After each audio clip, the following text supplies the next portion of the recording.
നമസ്കാരം. ഇന്നത്തെ എൻ്റെ വീഡിയോ നമ്മുടെ വീട്ടിൽ തന്നെ കൃഷി ചെയ്ത വഴുതനങ്ങ വെച്ചൊരു ഫ്രൈ ഉണ്ടാക്കാമെന്നാണ് വിചാരിക്കുന്നത്. ഇവിടെ 2 ടൈപ്പ് വഴുതനങ്ങയുണ്ട്. പച്ച വഴുതനങ്ങയും ഒരു വയലറ്റ് കളറിലുള്ള വഴുതനങ്ങയുണ്ട്. ഇതാ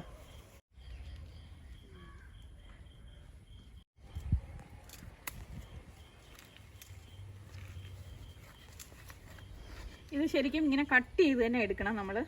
ഇത് വേറൊരു കളറ് വഴുതനങ്ങ. നേരത്തെ നമ്മൾ പറിച്ചത് പച്ച കളർ.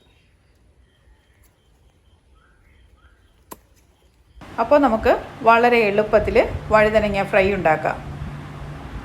അതിനു മുന്നേ വീഡിയോ കണ്ടുകൊണ്ടിരിക്കുന്നവർ ചാനൽ ഇതുവരെ സബ്സ്ക്രൈബ് ചെയ്തിട്ടില്ലാത്തവരാണെങ്കിൽ ഒന്ന് സബ്സ്ക്രൈബ് ചെയ്യുക. പിന്നെ ആ റൈറ്റ് സൈഡിലുള്ള ബെൽ ബട്ടണും ഒന്ന് ക്ലിക്ക് ചെയ്യുക. ആദ്യം വഴുതനങ്ങ കഴുകിയെടുത്ത് അതിൻ്റെ ഞെട്ടൊക്കെ കട്ട് ചെയ്ത് മാറ്റിയിട്ട് ഇതുപോലെ കട്ട് ചെയ്യുക. 2ആയിട്ട് കട്ട് ചെയ്യണം. വീണ്ടും അതിന് 2ആയോ 3ആയോ കട്ട് ചെയ്യുക. എല്ലാം ഒരുപോലെ ഇരുന്നാൽ ഒരേ പരുവത്തിൽ തന്നെ ഫ്രൈ ചെയ്ത് കിട്ടും. ഇതിൻ്റെ കറയൊക്കെ ഒന്ന് മാറാനായിട്ട് ഒരു പാത്രത്തിൽ കുറച്ച് വെള്ളം എടുത്തിട്ട് അതിൽ ഉപ്പും മഞ്ഞൾപ്പൊടിയും ഇട്ട് കലക്കി അതിലേക്ക് ഈ അരിഞ്ഞ കഷ്ണങ്ങൾ ഇട്ട് കൊടുക്കണം. ഇതൊരു അരമണിക്കൂറെങ്കിലും വച്ചിരുന്നാൽ ഇതിൻ്റെ ഒരു കറയും ഒരു ചെറിയൊരു കശർപ്പും ഒക്കെ മാറിക്കിട്ടും. ഇവിടെ ഇപ്പോൾ അരമണിക്കൂറായി. ഈ കഷ്ണങ്ങളൊക്കെ എടുത്ത് വെള്ളം തോരാനായിട്ട് മറ്റൊരു പാത്രത്തിലേക്ക് മാറ്റി വെച്ചു. ഇനി ഒരു പാത്രത്തിലേക്ക് 2 സ്പൂൺ കോൺഫ്ലവർ, 1 സ്പൂൺ അരിപ്പൊടി, ഒരു 1/4 ടീസ്പൂൺ മഞ്ഞൾപ്പൊടി, 2.5 സ്പൂൺ മുളക് പൊടി, 1/4 ടീസ്പൂൺ കുരുമുളക് പൊടി, ഒരു 1/4 ടീസ്പൂൺ കായപ്പൊടി, ഉപ്പ് ആവശ്യത്തിന്. എന്നിട്ട് ഇത് കുറച്ച് വെള്ളം ഒഴിച്ച് നന്നായിട്ട് മിക്സ് ചെയ്തെടുക്കണം.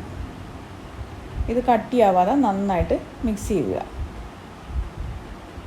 അപ്പോൾ നമുക്ക് ഇതുപോലെ കിട്ടും.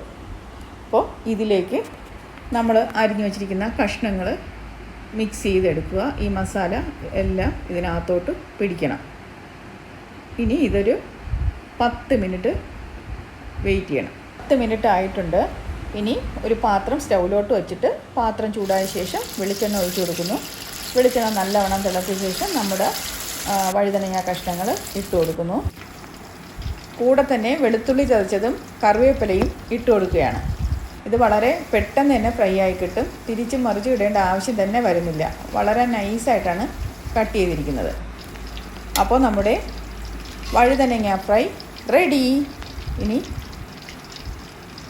ബാക്കിയുള്ള വഴുതനങ്ങ കൂടി ഫ്രൈ ചെയ്തെടുക്കാം. മിക്കവാറും കുട്ടികളൊക്കെ ഈ വഴുതനങ്ങയും കത്തിരിക്കയൊന്നും കഴിക്കത്തില്ല. അവർക്ക് നമ്മൾ ഇങ്ങനെയൊക്കെ ഉണ്ടാക്കി കൊടുത്താൽ കഴിക്കാൻ സാധ്യതയുണ്ട്. ഇത് വളരെ ടേസ്റ്റിയാണ്. അതുപോലെ നല്ല മണവുമാണ്. ഈ വെളുത്തുള്ളി ഒത്തിരി ഉപയോഗിച്ചിരിക്കുന്നതുകൊണ്ട് ടേസ്റ്റും കാണും, നല്ല മണവും വരും. ഈ ചിക്കൻ വറുക്കുമ്പോഴും മീൻ പൊരിക്കുമ്പോഴും നമ്മൾ വെളുത്തുള്ളി കൂടുതൽ ഉപയോഗിച്ചാൽ നല്ല ടേസ്റ്റും ആയിരിക്കും, അതുപോലെ തന്നെ മണവും വരും. അപ്പോൾ എല്ലാവരും ഇതുപോലെ ട്രൈ ചെയ്യുക. ബൈ.